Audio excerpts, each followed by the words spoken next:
Assalamualaikum warahmatullahi wabarakatuh. Kembali bersama saya Andi Sukri.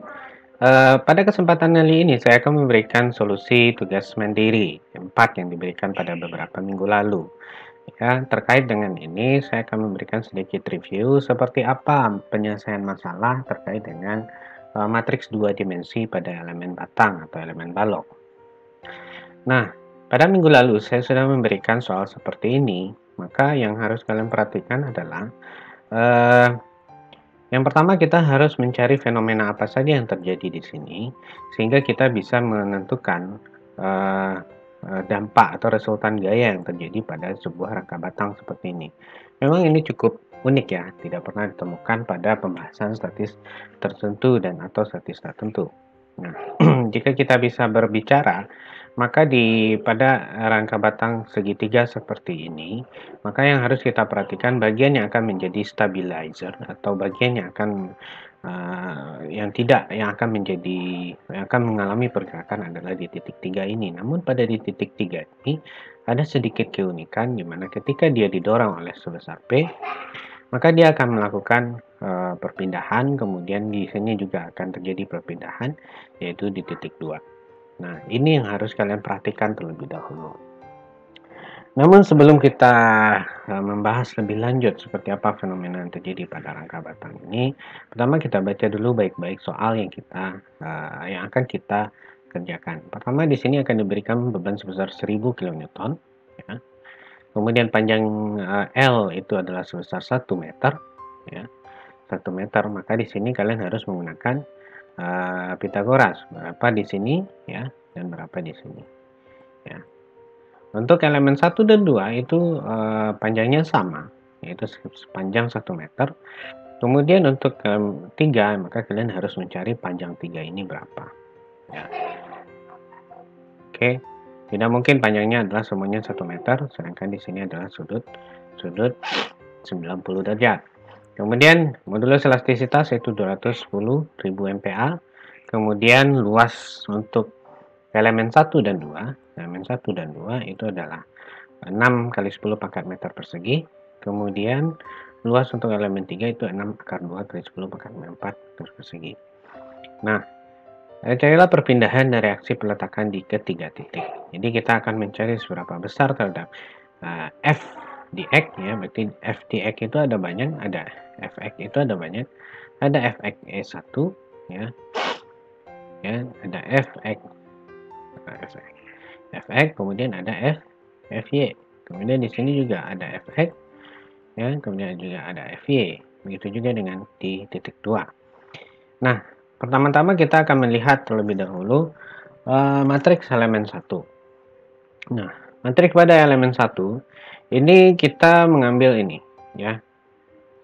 Jadi pada elemen 1 itu posisinya adalah tegak lurus atau kalau di patokannya itu adalah sumbu X, maka ini adalah 90 derajat ya. 90 derajat. Maka di sini nilai L itu sama dengan 0, cos 90, kemudian M adalah sin 90 itu 1. Maka berdasarkan teori matriks elemen, maka di sini nilai dari matriks kekakuannya itu adalah konfigurasinya seperti ini ya. Seperti yang kita pelajari pada minggu lalu. Nah, ini adalah apa? Ini adalah nilai nah ini adalah nilai A, dan ini adalah L ya, 1. Jadi sehingga diperolehlah matriks kekakuan pada elemen 1 seperti ini.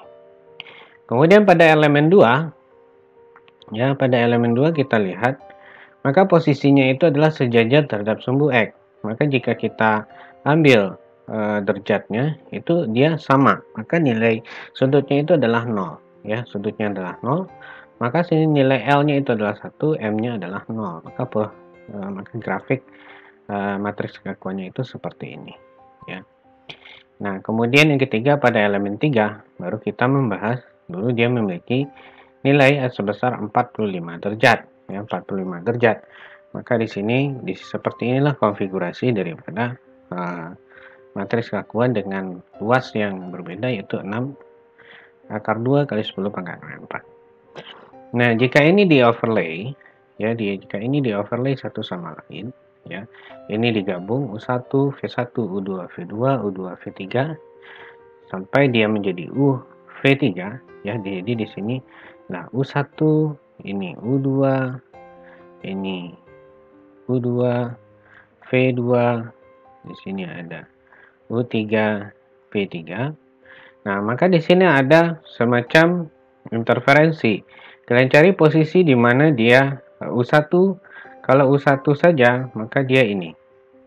Ini akan berdiri sendiri, ya. Kemudian dia akan bergabung dengan ini, U1 V1. Maka ini bergabung dengan ini, ya. Ini akan bergabung dengan ini. Kemudian U2 V2, ya. Kemudian U2 V2, ya, berkaitan dengan V2. Maka U2 V2 pada posisi ini, ya, pada posisi sudut kanan atas, maka dia akan bergabung dengan ini, ya. U2 1, ya, bergabung dengan U2 V2 ini, ya. Kemudian U3 V3, maka dia akan bergabung dengan ini, dengan ini, ya. Nah, yang ini, oke. Nah, seperti itu konfigurasinya. Kemudian kalian akan mendapatkan matriks seperti ini, ya, matriks seperti ini. Nah, selanjutnya kita akan menyederhanakan matriks. Dengan matriks yang didapatkan, ya, dengan matriks yang didapatkan, maka kita akan bekerja dengan menggunakan syarat batas yang ada. Syarat batas yang ada, maka dengan menggunakan syarat batas yang ada, U1 sama dengan V1 sama dengan V2 sama dengan 0, maka ini dan V3 itu sama dengan 0, maka di sini bisa kita eliminir, ya, bisa kita eliminir. Di sini juga dieliminasi, ya. Oke, di sini kita eliminasi, V3 juga sama dengan 0. Nah, kemudian di sini ada syarat batasnya adalah F2X sama dengan P, kemudian F3X sama dengan 0, ya, F3X sama dengan 0. Maka dengan fenomena V3 sama dengan 0, ya, F3X itu juga sama dengan 0, maka di sini bisa kita bikin kita telisik lagi ke matriks lokalnya, sehingga didapatlah hubungan antara U3 kurang perpindahan yang terjadi antara U3 dan V3 itu sama dengan 0. Kemudian begitu juga dengan resultan gaya yang terjadi pada titik 3 itu terjadi sama dengan 0, ya. Jadi sama dengan 0, maka di sini terdapatlah hubungan Fx3 ditambah dengan Fy3 itu adalah sama dengan 0. Kemudian matriks yang yang dihilangkan adalah baris ke-1, baris ke-2, dan baris ke-4. Maka ini akan bisa disederhanakan menjadi seperti ini, ya. Kemudian diinterferensi dengan syarat batas yang terjadi, maka dia akan dengan dari kondisi yang ada, maka dia akan menjadi seperti ini. Nah, selanjutnya baru kita melakukan penyederhanaan lagi, di mana ketika kedua persamaan di sini terdapat elemen yang sama, maka ini bisa dijumlahkan, ya, dengan cara menyatukan nilai fx ini dengan cara menggabungkan menjumlahkan kolom pertama dengan kolom kedua, dimana di sini nilai u juga sama, ya, maka akan didapatlah persamaannya, persamaan matriks seperti yang ini, ya. Nah, kemudian setelah itu, di mana nilai U-nya kita gabung, maka yang akan berpengaruh terhadap nilai ini dijumlahkan, ya. Maka didapatlah yang sama, ya. Di sini adalah teorema perkalian matriks atau penjumlahan matriks. Nah, kemudian di sini juga terjadi penyederhanaan matriks, di mana di sini bisa digabung. Ini bisa karena F3 dijumlahkan dengan F-3 itu akan menjadi 0.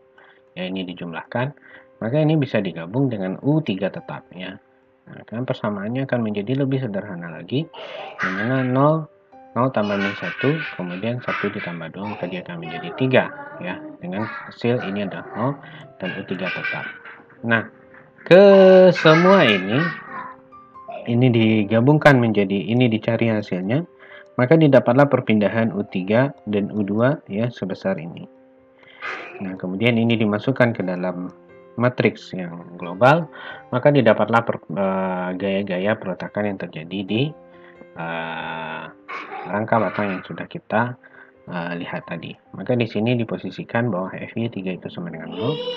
Nah, kemudian F3 dan X3 itu nilainya adalah saling berlawanan. Kemudian F1 dan X1 itu nilainya adalah sebesar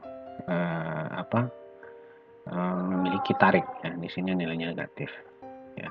Dan mengalami tekan, bukan di sini. Begitulah penjelasan dari saya terkait dengan solusi tugas mandiri 4 yang telah diberikan pada minggu lalu. Wabillahi taufiq wal hidayah. Wassalamualaikum warahmatullahi wabarakatuh.